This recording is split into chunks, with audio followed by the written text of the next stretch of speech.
Face और एक है बैक साइड का फेस। आ जाओ बेटा, नमस्ते मैम। ठीक है, आ जाओ आ जाओ आ जाओ।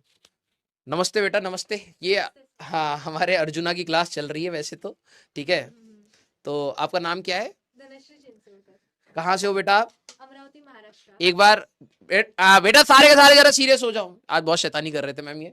ठीक है तो आज इनको थोड़ा सा धमका के पढ़ाना पड़ रहा है। आजा इधर, आजा कैमरे में आजा तू। ठीक है, तो एक बार जरा सारे बच्चे सीरियस रहो। ठीक है, हाँ सारे बच्चे एक बार सीरियस। हाँ, अब जो आपने कंसेप्ट बताया उसको हम लोग कल की क्लास में देखेंगे। ठीक है, यस। और थोड़ा अच्छे से बिहेव करना बेटा, आपकी रिस्पेक्ट की भी बात है। ठीक है, क्योंकि ये बहुत बदतमीज हो गए आजकल।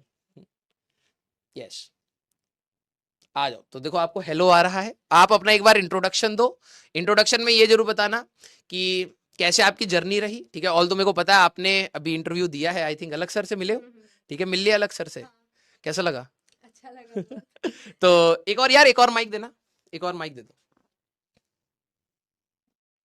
ये वाला माइक ना पास में रखना है ऐसे। ठीक है, तो हाँ देखो, कॉन्ग्रेचुलेशन कॉन्ग्रेचुलेशन आ रहा है। ठीक है, आईआईटी दिल्ली मिला बेटा आपको। Yes. ठीक है, ब्रांच कौन सी है? Electrical engineering. Electrical engineering. अब जरा ध्यान से सुनना, तो आज अलग सर से मिलके आए हैं। ठीक है, पहले अपने बारे में प्रॉपर इंट्रोडक्शन दो, कैसी तैयारी रही, क्योंकि इनको थोड़ा सा मोटिवेशन फील होनी चाहिए कि आपकी जर्नी कैसी थी, कैसे आपके मार्क्स आए 11th, क्योंकि 11th के बच्चे हैं, तो 11th में आपसे क्या क्या गलतियां हुई, सारा अपना बताओ। ठीक है, फिर हम लोग बात करेंगे। मेरा नाम धनश्री चिंचोलकर है एंड स्टार्टिंग में 11th में मैंने एक लोकल कोचिंग ज्वाइन की थी, बट एज यूजुअल वहाँ पर कुछ पढ़ाया नहीं जाता है। बट फिर मैंने 11th में एंड में आते आते यूट्यूब से ही किया था फिजिक्स, अलग सर के पुराने वीडियोस से, and then maths and chemistry भी वहीं से किया था। बट वो इतना प्रॉपरली नहीं हुआ था, तो मैंने 12th में लक्ष्य जेई 1.0 ज्वाइन किया था। तो फिर वहां से ही पढ़ना चालू किया, और राजवंत सर बोलते ही थे अभी 11th का जो आपका बैकलॉग है वो अगर बीच में करोगे तो बहुत बुरा फंसोगे, दोनों नाव पर नहीं चलना चाहिए, अभी पहले 12th पर फोकस करो। हाँ। तो बस वही किया कि सिर्फ 12th पर फोकस किया था।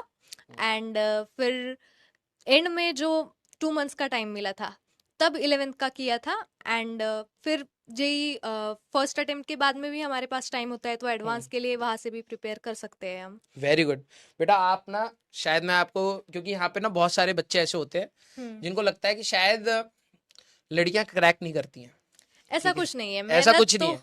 तो जब आपका आज आया कि सर ने बोला कि बच्ची आई है, मैंने कहा डेफिनेटली मैं उसको क्लास में लेके आऊंगा, बिकॉज तुम्हारी वजह से ना बहुत सारे बैच में ऐसी लड़कियां हैं जिनको मोटिवेशन मिलेगा। ठीक है, थैंक यू सो मच कि आप आए, पहली बात। ठीक है, और बच्चों को ये जरूर बताना कि 11th में जो जैसे कमियां जो रह जाती हैं, जो आपसे गलतियां हुई हैं, क्योंकि ये लोग भी विद प्राउड कर रहे हैं। ठीक है, इनको घमंड होगा कि हम ये गलतियां कर रहे हैं, क्या क्या गलतियां नहीं करनी चाहिए। ठीक है, जो भी आपको लगता है प्लीज बताओ, क्योंकि आपका इंटरव्यू तो बाहर आएगा ही, तो डिटेल्ड में सर ने बात किया ही हुआ है ना। जो आपको लगता है कि आपको बतानी चाहिए, बिल्कुल बताओ कि 11th में क्या गलतियां नहीं होनी चाहिए।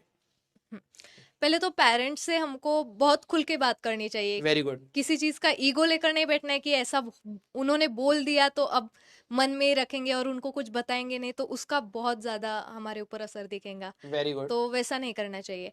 और जो टीचर्स बोल रहे हैं उसको ब्लाइंडली अगर फॉलो किया जाए तो जितना चाहिए उतना हो जाता है। यूट्यूब पे जाए या उधर इधर उधर देखे, उससे कोई फायदा नहीं होता है। टीचर्स जो बता रहे हैं डीपीपी एंड मॉड्यूल इतना भी कर लिया तो बहुत ज्यादा सफिशिएंट हो जाता है एडवांस के लिए भी। एक बात बताना, जब तुम तैयारी करते थे तो क्या ऐसा कभी होता था कि सवाल नहीं बने? हाँ, वैसा तो होता ही था। होता ही होगा, है ना।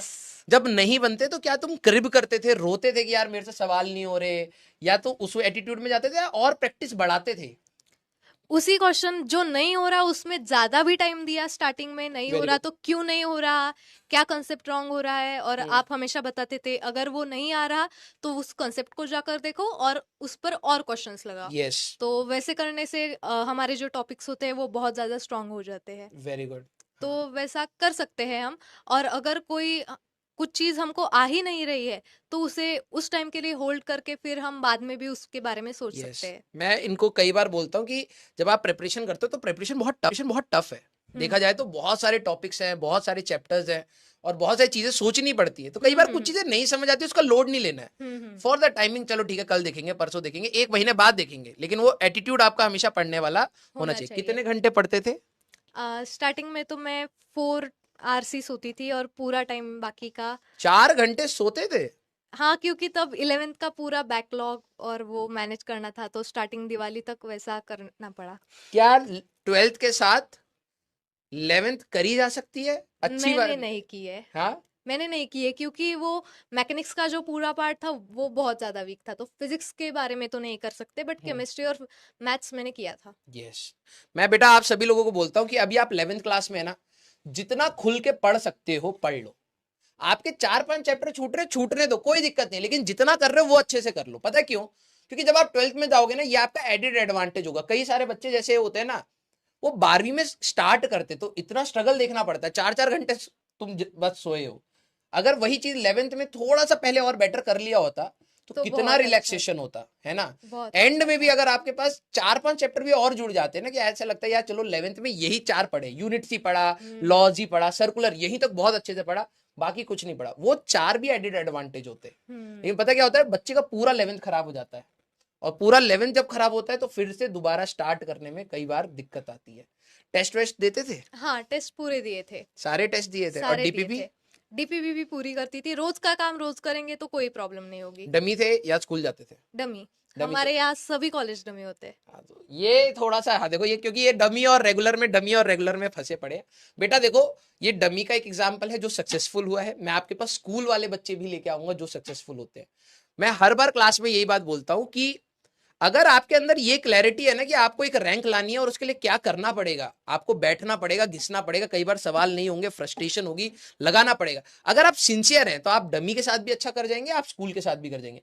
कोई आपका ऐसा नोन में जिसने स्कूल के साथ भी रैंक लिया हो? नहीं, ऐसा क्योंकि कोई नहीं। आप उस सर्कल में शायद नहीं हो। नहीं। ठीक है, लेकिन मेरे पास ऐसे कई सारे एग्जाम्पल हैं बेटा जो school going, even I was the example, मैं स्कूल गोइंग था और मेरे एक ही बारी में सिलेक्शन हो गया था। ठीक है, अच्छा एक और ये है कि बुक्स वुक्स एक्स्ट्रा बच्चे पूछ रहे स्टार्टिंग में 11th में जब मैंने ज्वाइन नहीं की थी बैच, तब सिंगेज ली थी, हैं। बट नहीं हुई थी। बहुत बल्कि किताब है। मैं इनको बताता हूँ ना, पता है हम लोग जब बोलते हैं ना तो बच्चा को लगता है कि अच्छा ऐसा जबरदस्ती बोल रहे हैं, लेकिन रियलिटी है आप स्टार्टिंग में बहुत मोटिवेटेड होते हो तो आपको लगेगा भाई मैं करूंगा, क्योंकि फिर केमिस्ट्री भी अपना पीक पर आएगा, उसके में भी बहुत सारे सवाल प्रैक्टिस करने हैं, फिजिक्स भी पीक पर आएगा, मैथ्स भी पीक पर आएगा, तब टाइम ही नहीं मिलता इन सब चीजों। आपको लगता है भाई क्लास डीपीपी मॉड्यूल इतना ही कर लें बहुत हो जाता है। केमिस्ट्री के लिए की थी पर मैंने। हाँ, वो केमिस्ट्री में क्या है ना, थोड़ा जल्दी हो जाते हैं सवाल। हाँ, ठीक है, इसलिए। मैथ्स और फिजिक्स में तो बिल्कुल नहीं बन पाएगा। स्टार्टिंग में कुछ चैप्टर्स के लिए कर भी लेगा बच्चा, फिर वो छूटना ही छूटना है और फिर वो बुक साइड में पड़ी रहती है। वही। और कौन सा सवाल पूछना है भाई? रैंक बता दो बेटा इनको। 5008 जनरल एंड ओबीसी एनसीएल 966। बताओ भाई, देखो अब ये आपने 12th के साथ रेगुलर करके ही निपटा लिया। हम्म। अब मैं आप सभी लोगों को कहूंगा भाई take it as a very positive example कि स्कूल के साथ मतलब 11th-12th के साथ भी की जा सकती है। और आपने अपने 11th मिस करी थी, ठीक है, और 12th एक साल के अंदर ही आपने रैंक निकाली है। ठीक है, डेफिनेटली अगर 11th में और पहले थोड़ा सा इनपुट्स रखे होते तो बहुत कुछ चीजें और भी चेंज हो जाती है ना, हो जाती। तो आप सभी लोगों के लिए भाई ये बहुत इंपॉर्टेंट चीज है कि आप अपने जो भी जर्नी चल रहे हैं वो सभी के अलग अलग होंगी। ठीक है, आपके अपने थोड़े से दिक्कतें आएंगी, आपकी अपने थोड़ी सी प्रॉब्लम्स आएंगी, आपको खुद से सोल्यूशन निकालना। अच्छा 2 साल में आपका कभी ट्रैक से हटे हो, कभी कभार डिमोटिवेशन हो गया कि यार नहीं हो रहा, समझ ही नहीं आ रहा सिलेक्शन होगा या नहीं होगा, कभी ऐसा फील हुआ? नहीं, मैंने होने ही नहीं दिया। करना है तो अभी करना है, ड्रॉप नहीं लेना है, बस ये अच्छा सिंपल था। ये पहले क्लैरिटी थी कि ड्रॉप में नहीं जाना है, नहीं सीधे जाना वन शॉट ही, Yes. जैसा भी हो जाए बस। ये बहुत सही है। और डिमोटिवेशन कभी नहीं हुआ? टेस्ट में मार्क्स कम आ रहे हैं या फिर कभी ऐसा लग रहा हो कि यार, क्योंकि उस समय पता नहीं होता ना कि सिलेक्शन होगा। ठीक है, जब आप पढ़ रहे होते हो तो आपको लग रहा होता है आप पॉजिटिविटी से तो पढ़ रहे हो, लेकिन कभी कभार तो खुद को लगता है यार पता नहीं यार दूसरे बच्चे बहुत अच्छा कर रहे हैं। हाँ, वैसा तो लगता था। तो उस समय क्या करते थे? बस कुछ नहीं, पढ़ना ही है तो वो सोच कर ही क्या करेंगे, उसमें ज्यादा टाइम वेस्ट कभी ऐसा हुआ कि तुमने खुद को शाबाशी दी हो कि यस तुम बहुत अच्छा चल रहा है, बहुत अच्छा कर रही हो, इसी को कंटिन्यू करना है, कभी ऐसा किया है क्या? हाँ, मतलब जब सर बोलते थे वैसा एंड तक, क्योंकि कंपटीशन का कोई अंदाजा नहीं था नहीं घर होता पर। है, हाँ एडवांस में बिल्कुल नहीं होता, कोई नहीं पता वो कौन कब कहाँ से फोड़ देगा एग्जाम। इसलिए अभी फिजिक्स के कंसेप्ट अगर बहुत अच्छे से अगर रिकॉल कर लिया तो बहुत अच्छा लगता था, थप देते थे। Very good very good very good. तो बेटा जितने भी यहाँ पर बच्चे हैं, इट्स माय रिक्वेस्ट, आप प्लीज यहाँ से ना पॉजिटिव एग्जांपल्स लीजिए। देखो कमियां निकालने में पूरी दुनिया पीछे पड़ी रहती है, ठीक है। हर कोई, आपके अंदर भी कमियां होंगी, मेरे में भी होंगी, अगर कोई निकाल के बाहर देखना चाहेगा ना तो वो सबकी देख सकता है। लेकिन बात यह है कि क्या हम लोग अपने सामने एक पॉजिटिव एग्जाम्पल से एक पॉजिटिव एटीट्यूड सीख सकते हैं या नहीं सीख सकते हैं। ये चीज बहुत मैटर करती है।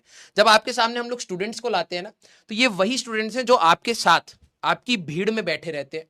जो स्ट्रगल्स आपने देखे हैं, जो माइंडसेट आपने देखा है, प्रॉब्लम्स आपने देखी है ना, उनको ही डील करके रैंक निकाल रहे हैं, ठीक है।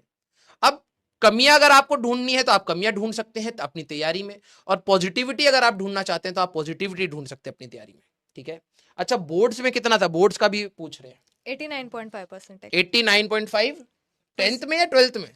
10th में 97% थे। 97 7 और 12th में 89, थोड़ा गिर गया। हाँ, वो मैंने बायोलॉजी लिया था और सेल्फ किया था, जनरल लिया था। तुमने नीट भी दिया था क्या इस बार? नहीं दिया। अच्छा नीट और जेई में, जेई क्यों? मुझे मैथ्स में बहुत इंटरेस्ट है पहले से। ये भाई था जेई जीत रहा है। ठीक है, अच्छी बात है, ठीक है। 12th में भाई 90% ही है, ठीक है। अच्छा एक चीज और, 75% का क्राइटेरिया अपना, तो कभी लोड देता था? नहीं, पहले लगता तो था होगा कि नहीं होगा, क्योंकि बैक वगैरह था, बट बैक वगैरह था मतलब कहीं 11th में फेल हो रहे थे? नहीं, फेल नहीं हो रहे थे, बट 11th का ही सोचकर, क्योंकि बोर्ड्स में क्या होता है कि कुछ चैप्टर जो हमारे 11th में है सीबीएसई में, वो 12th में है। 11, हाँ। अच्छा कौन से बोर्ड से हो? महाराष्ट्र बोर्ड। ओके, तो वहां पर वैसा नहीं है कि 12th का सिलेबस है तो 12th का पेपर आएगा, उसमें 11th के चैप्टर्स भी जुड़ जाते हैं? नहीं, हमारे सीबीएसई में जो 11th में चैप्टर्स है, हाँ, वो बोर्ड में 12th में है हमारे महाराष्ट्र बोर्ड में। ओके, तो उन चैप्टर्स का थोड़ा सा लगता था, बट अगर हमने 10th अच्छे से कर ली है और प्रेजेंटेशन वहां पर ही सीख लिया है तो कोई प्रॉब्लम नहीं रहती। 7 दिन में हो जाता है अगर अच्छे से किया तो। अच्छे से किया तो। एक्स्ट्रा सब्जेक्ट्स कौन से ले रखे थे? मराठी एंड इंग्लिश था, and biology. Marathi, English and biology, और फिजिक्स, केमिस्ट्री और मैथ्स। तो यहाँ पे तो 6 सब्जेक्ट्स आपके पास थे। स्टडी आवर्स बता दो भाई इनको, ये सबके बारे में जानना चाहते हैं, बस पढ़ना नहीं चाहते, ठीक है। कितने घंटे? पूरा मतलब सोने के अलावा और योगा एंड मेडिटेशन के अलावा सभी टाइम पढ़ाई। ये बहुत इंपॉर्टेंट है, योगा एंड मेडिटेशन। पता है अगर ये 4 घंटे सो रही है ना, तो ये this is not healthy. I will not promote it कि आपने बहुत हेल्दी वे से तैयारी करी है, ठीक है, क्योंकि ये हेल्थ पर आता है। लेकिन चलो ठीक है, आपका लाइफ बड़ा लाइफ है, उसमें 1 साल का अगर स्पैन में आप अपने आप को थोड़ा सा सेक्रीफाइस कर रहे हो, then it is also acceptable, ठीक है। बट इसको आगे कंटिन्यू मत करना, टेक प्रॉपर स्लीप। और आपको आई थिंक योगा ने काफी बैच में, मतलब उसमें तैयारी में मदद करी होगी, ठीक है। तो भाई इनका देखो कितना घंटे, मैंने भी आपको कहा है परफेक्ट टाइम टेबल कुछ नहीं होता है। अगर आप अपना टाइम वेस्ट नहीं कर रहे हो, ठीक है, अगर आप उठे हो, आपको पता है कि बेसिक नेसेसिटीज के जो आपने काम करे, घर के काम करे वो करे, बाकी आपने सारा अपना पढ़ाई पर लगा दिया, that is your best time table, ठीक है। इसमें कोई भी ऐसी चीज नहीं है कि भाई कि सुबह तुम कोई ऐसा फिक्स बना रखा था क्या तुमने? हाँ, मतलब 10 to 4 अभी इस टाइम में 6 घंटे सोने का था, और पहले तो 12 से 4 किया था स्टार्टिंग में, पर उससे बहुत ज्यादा हेडेक हो गया था, हेल्थ इशू भी आ गया था दिवाली के समय, दिवाली के दूसरे दिन ही। ये मैं आप सभी लोगों को कहूंगा भाई, दिस इज नॉट रिकमेंडेड, ठीक है।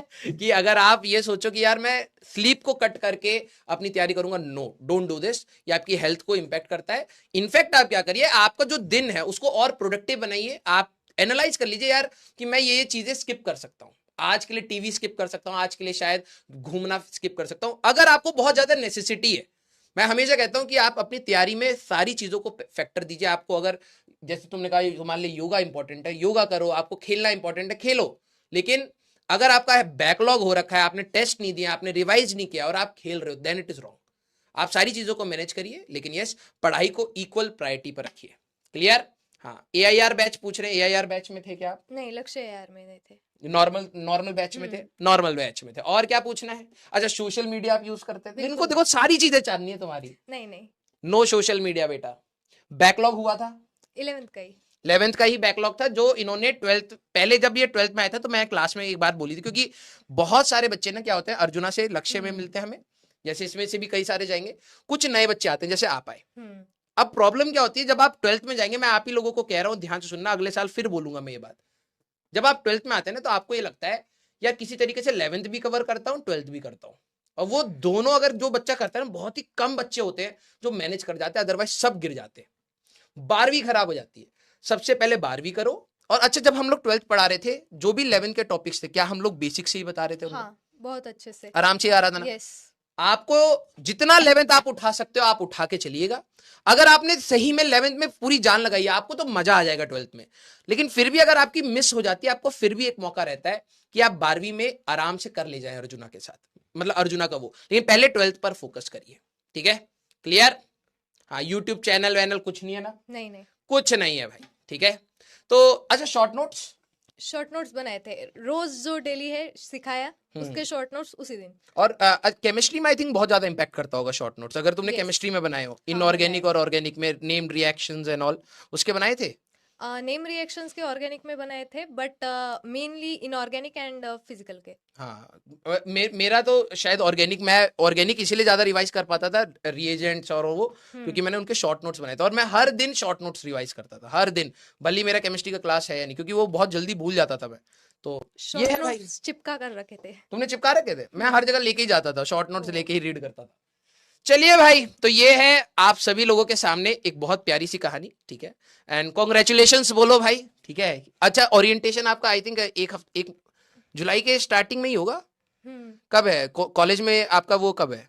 फर्स्ट डे कब है? वो तो नहीं पता है अभी।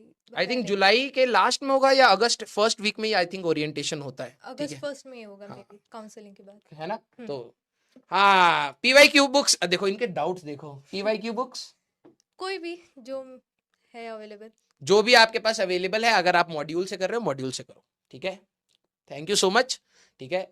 प्लीज बेटा, आप सारे एग्जाम्पल, आपका इंटरव्यू जब भी आएगा, ठीक है, तो प्लीज आप एक बार इंटरव्यू सुनना। अभी हम लोगों के पास टाइम कम था, ठीक है, तो हम लोगों ने मेन बातें करी है। अलग सर ने पूरे खुल के आराम से सारी डिटेल में बात करी कि कैसी रही तैयारी, कैसे स्टार्ट किया, क्या क्या हुआ, क्या प्रॉब्लम्स है। आप डेफिनेटली वो इंटरव्यू सुनना। आई थिंक जेई वाला चैनल पे या फिजिक्स वाला चैनल पर आएगा, ठीक है?